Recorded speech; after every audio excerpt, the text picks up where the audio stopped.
Humanity is known for many things, such as agriculture, controlling fire, wearing clothing, and causing horrific disasters that kill thousands. So just in case you were somehow feeling a little too optimistic about the world, here's the 5 most horrific disasters humans have caused for no reason at all. Let's start with one you're probably familiar with, Chernobyl.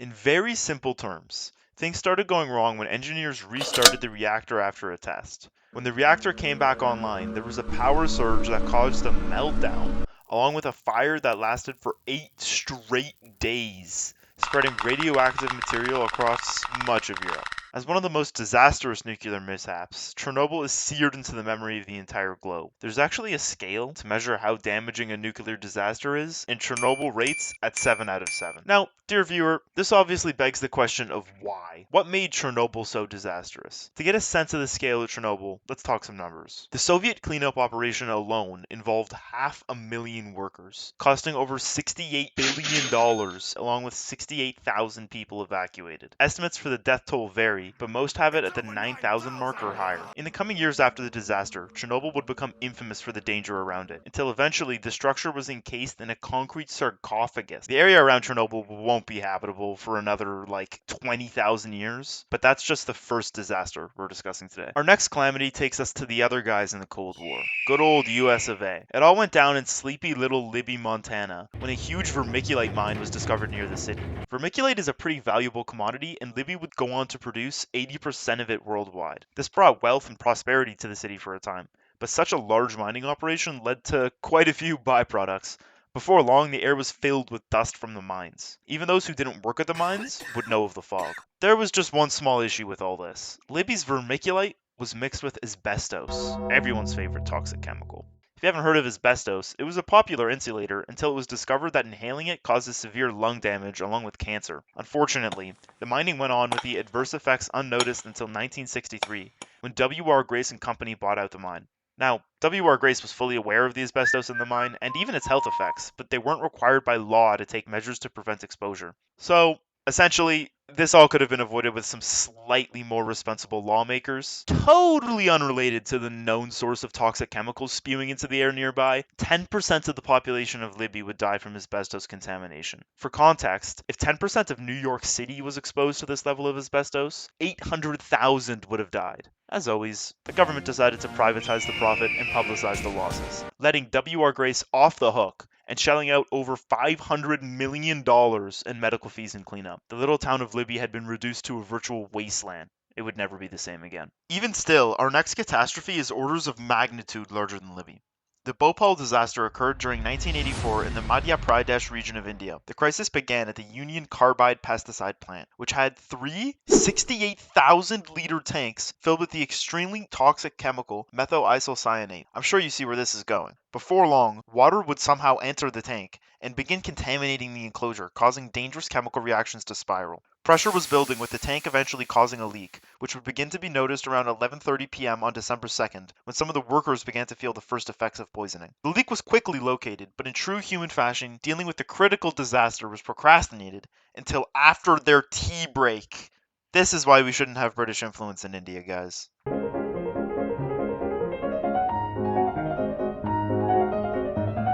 By the time their little tea party had adjourned at 12:40, the reaction within the tanks had escalated to an unstoppable level. It cracked a concrete slab before their very eyes before jettisoning gas into the atmosphere. In the immediate aftermath of the break, an alarm was triggered, but company policy dictated to not cause a public panic, so the exterior alarms were shut off.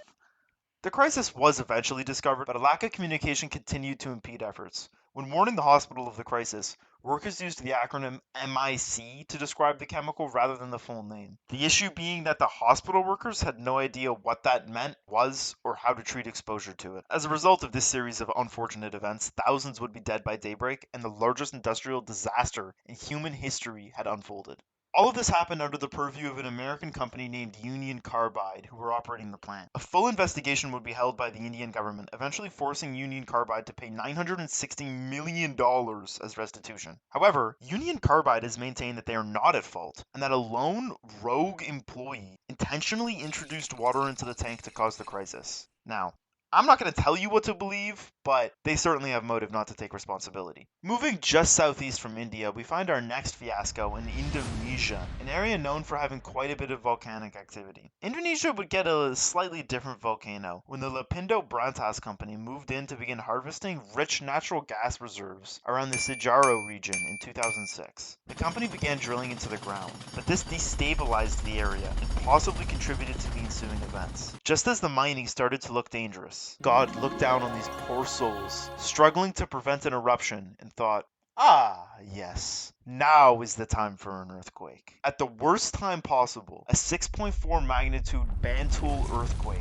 hit Indonesia. Before long, hot mud began to spew out, ripping down houses, schools, and flooding the entire surrounding area. The eruption peaked at 180,000 cubic meters of mud daily and is kept going to the present day without any signs of stopping. The company denies any role in causing this mud apocalypse, but Indonesia and most other authorities do blame the drilling for the incident. For our final destructive dalliance, we head back to North America, this time to the freezing wasteland that is Nova Scotia, Canada, circa 1917. Our little story follows a French ship named the Mont Blanc, laden with explosives and being transported from New York to Bordeaux via Halifax. Just as the Mont Blanc was nearing the Halifax harbor, it suddenly collided with another ship, the Emo. The citizens of Halifax held their breath for a moment, watching in horror as the Mont Blanc caught on fire and slowly drifted down the bay. 20 minutes later, the most powerful man-made explosion ever rocked the coast, demolishing every building within nearly a mile radius, killing over 1,700 in the havoc. The blast was so powerful that it even caused a tsunami in the harbor,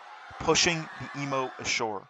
It ripped trees out of the ground, leveled buildings, and generally wipes the surrounding area off the map. A stronger explosion wouldn't be seen until nuclear weapons in World War II.